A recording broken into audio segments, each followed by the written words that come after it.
in a smaller fund that's actually going to give them experience and make them comfortable with this wider world of active investment. And we chose Greenchip. Greenchip is in Toronto.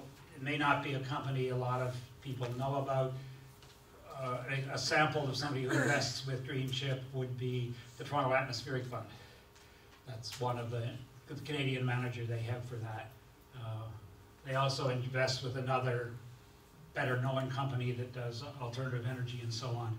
It's called Generation, colloquially known as Blood and Gore, because it's David Blood and Al Gore who run it. But that's the world where you really are investing in that kind of future. And we have signed a small contract with Greenchip then a year later. So we've continued to sort of look at how much we can do and what kind of comfort we can have with it.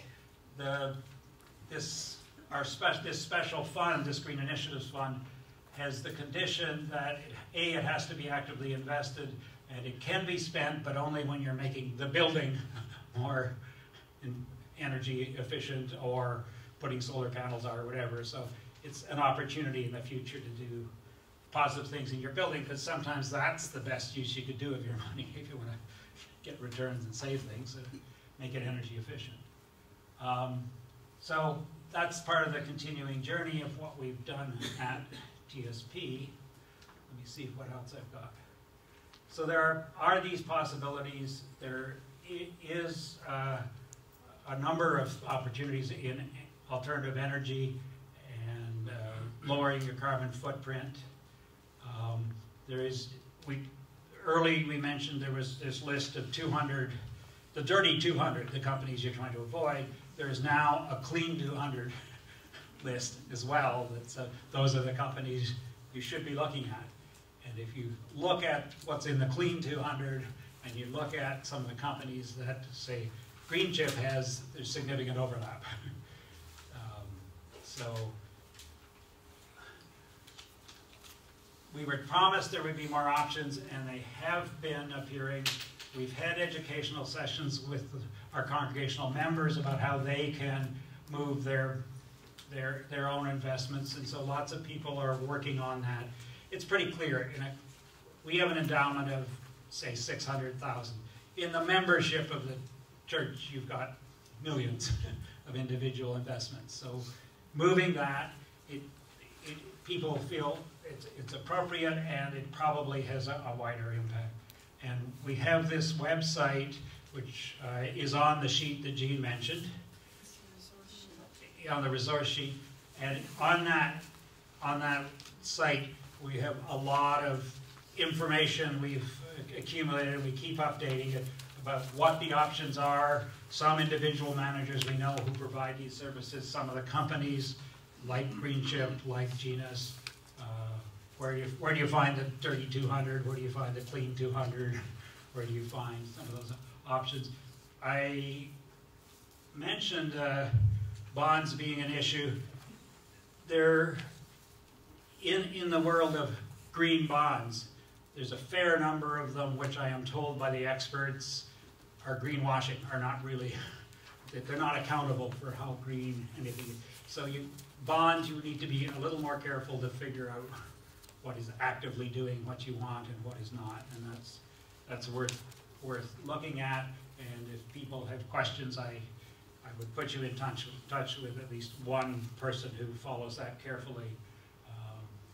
And we found that people in this environment are quite willing to come and talk, even if you haven't signed a contract or whatever. Part of this presentation is from a webinar we did with Fossil Free Faith a couple of years ago, and my co-presenter at that webinar was actually John Cook from Greenchip, long before we had any. So, and I found that people really willing to share, willing to talk with people about, because they're in that out of a passion for these issues too. They're not just sort of calculating where they can make the most money at the moment.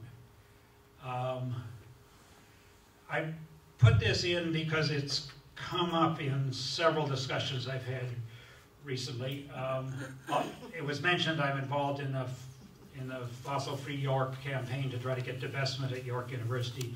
And when you start talking to people who are not really embedded in this commitment to divest, they say, well, why don't we just hire a manager who's got ESG and who does engagement? ESG stands for environmental, social, and governance. But the thing about ESG, if you look carefully, and I can give you the link to the brief we wrote for York University, really what ESG translates for is if we think looking at those criteria will help you get better returns, do it. If you get better returns by ignoring those things, do that too. There's no commitment that you will stay with those standards if you think you can make more money by ignoring them. It's not a commitment that we will always be socially responsible. It's if we'll make money, we'll be socially responsible, and if we'll lose money, we'll be socially irresponsible, just to be blunt. And so you really have to watch if they say, we do ESG. It is not it's a commitment to look at the issue. It's not a commitment to use that to decide what you'll invest in and what you won't. So if you can make money by destroying the environment, and ESG would permit your manager to do that. People have actually been trying to engage with the fossil fuel companies.